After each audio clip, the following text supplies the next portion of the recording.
Bonjour et bienvenue sur Yule Formation. Aujourd'hui, nous allons traiter un exercice d'OGC sur les camions. Bon, sans tarder, je vais aller directement pour ne pas perdre votre temps. N'oubliez pas de vous abonner, de liker, de commenter si vous n'avez pas compris quelques parties et de partager à vos amis. Ok, bon, pour l'énoncé de l'exercice et le test même, je vais mettre un lien en bio où vous pouvez cliquer là-dessus pour aller télécharger l'exercice ou vous n'avez juste qu'à me faire un screenshot. Je vais mettre la photo là. Vous n'avez jusqu'à faire ça et puis vous pouvez suivre avec moi. Ok. Lisez l'exercice. Là, moi, je vais pas lire, je vais aller directement. Ici, on nous demande de déterminer le nombre de camions nécessaires pour une évacuation, mais dans un délai. Donc ici, il ne faudrait pas juste calculer où on dit le nombre de camions égal à DCY sur T1 ou T3 en fonction de l'énoncé de l'exercice. Ici, c'est de déterminer le nombre de camions dans un délai. Or, nombre de camions dans un délai, ça fera quoi? Ça fera, bon, je peux abrévier NCD, donc nombre de camions dans un délai, qui est égal à nombre de camions fois le nombre de pelles. Ici, pour le nombre de camions, on va passer comme d'habitude, où on va dire de sécurité à T1, T2, plus T3, plus T4. Et puis, nombre de pelles, on fera quoi? On fera la quantité de terre à évacuer sur la quantité de terre à évacuer par jour, mais dans le délai. Vous voyez? Ok. Donc, bon, sans tarder, ici, quand j'ai fini de noter toutes les données, j'ai mis au propre. Parce que déjà là, on a quoi? On a volume de terre et puis on a coefficient de foisonnement. Donc, qu'est-ce que j'ai fait? J'ai calculé le volume de terre foisonné. Parce que c'est le volume de terre foisonné que je vais utiliser pour déterminer le nombre de pelles. Ok. Donc, ici, on a quoi? Volume de terre foisonné qui est égal à 6600 fois 1,25. Ici, le coefficient de choses à foisonnement, ils ont donné directement 1,25. Mais si on vous avait donné 25%, vous n'avez juste qu'à ajouter 1 devant les 25, donc ça fera 1,25.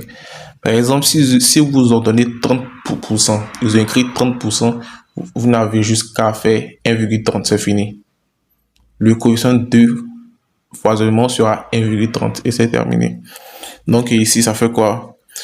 Et 6500 fois 1,30 qui est égal à 8125 mètres cubes de terre foisonnée. Après, ici, ils ont donné quoi? Ils ont donné le codé théorique avec son coefficient de remplissage. Donc, grâce aux deux, j'ai calculé le godé réel, ce que l'appel prend réellement. Ok. Donc ici, j'ai quoi? 2000 fois 1, et 0,90. Donc, ça fait 1,800. Ça, c'est le godé réel. Ensuite, j'ai quoi? J'ai déterminé le temps de travail effectif ou le temps de travail réel. Parce que ici, ils ont donné temps de travail par jour, 8 heures. Aussi, ils ont donné le temps positif. Ici, on veut juste vous dire non, que quoi? Certes, le temps de travail par jour est de 8 heures, mais avec un temps positif de 80%. Tout ça pour vous dire quoi? Nous sommes d'accord que le temps de travail est 8 heures, mais sur les 8 heures, les gars travaillent 80%. Je vous explique. Normalement, c'est quoi? 4 heures matin, puis 4 heures l'après-midi. Ok. Mais dans les 4 heures, ils vont pas que travailler. Ils vont aller uriner, d'autres s'ils ont des besoins à faire. Vous voyez, non? Donc, c'est pas réellement, c'est pas 8 heures de travail réellement. Il y a des petits temps où ils vont se reposer pendant 5 minutes. D'autres, s'ils se sont blessés, ils vont aller mettre un pansement. Vous voyez, non? Et tout. D'autres, ils doivent aller uriner. Donc, c'est pour vous dire non que, certes, le temps de travail est de 8 heures, mais dans les 8 heures là, c'est 80%. Les gars travaillent réellement. Ok, donc c'est ça qui est là. Donc, le temps de travail réel qui est égal à 8 fois 80%. Donc, 8 fois 80% est égal à 6,40 heures par jour. Donc, les ouvriers travaillent 6,40 heures par jour.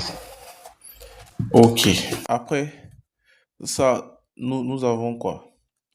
Nous avons le rendement réel de l'appel. Ici, on a déterminé le rendement réel de l'appel parce que quoi?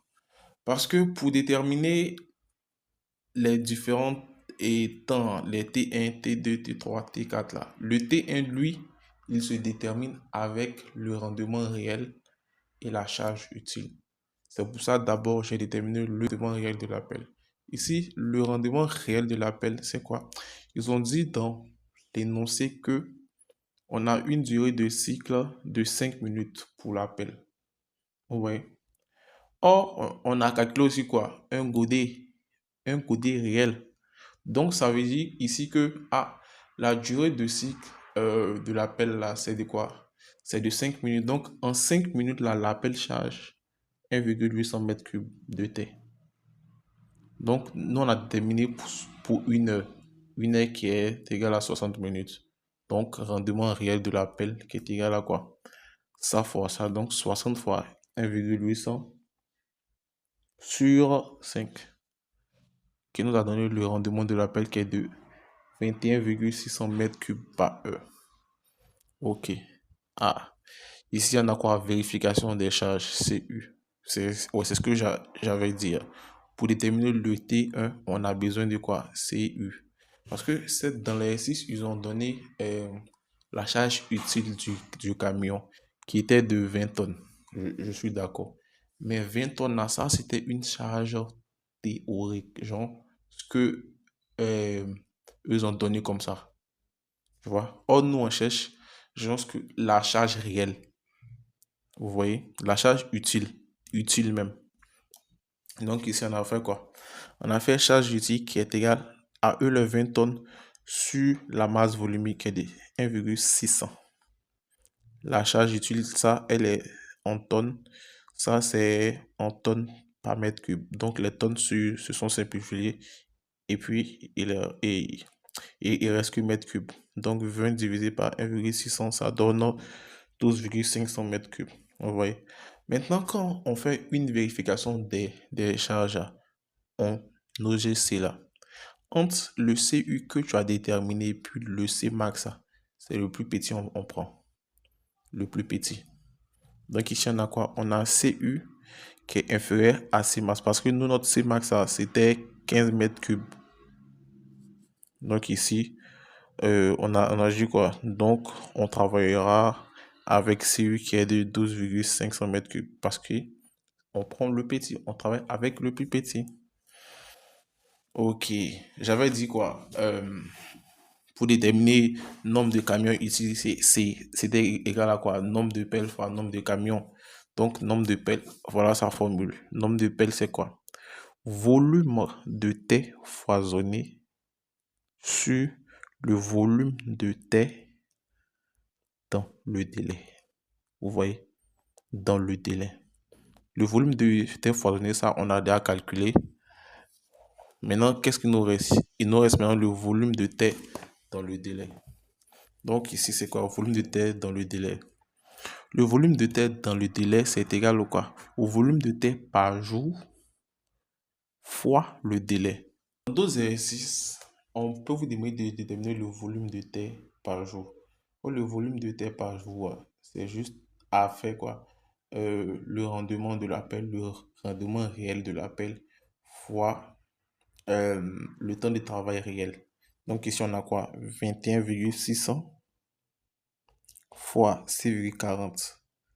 Ça fois ça, ça a donné 138,240. Vous voyez, c'est tout. Mais pour nous ici, nous, on cherche le volume de terre dans le délai. Donc ça fait qu'un volume de terre fois le délai, on a notre volume de terre qui est là. Maintenant, le délai aussi, ils ont donné dans l'énoncé. Donc, on fait juste les 138,240 fois 5. Ça nous donne 691,200 mètres cubes. Je pense que la vidéo a un peu duré, donc je vais vous laisser le temps d'absorber tout ce que vous avez retenu. Et puis, après, vous pouvez me poser des questions en commentaire si vous ne comprenez pas. Je pense que je vais créer un groupe WhatsApp. Là-bas, on pourra discuter et puis je pourrai bien vous expliquer terre à terre. Ok, donc c'est ici que se coupe cette vidéo. La seconde partie est en lien dans la description. Merci de vous abonner, de liker, de partager et surtout poser des questions en commentaire si vous ne comprenez pas. Même si vous comprenez, posez des questions. Merci.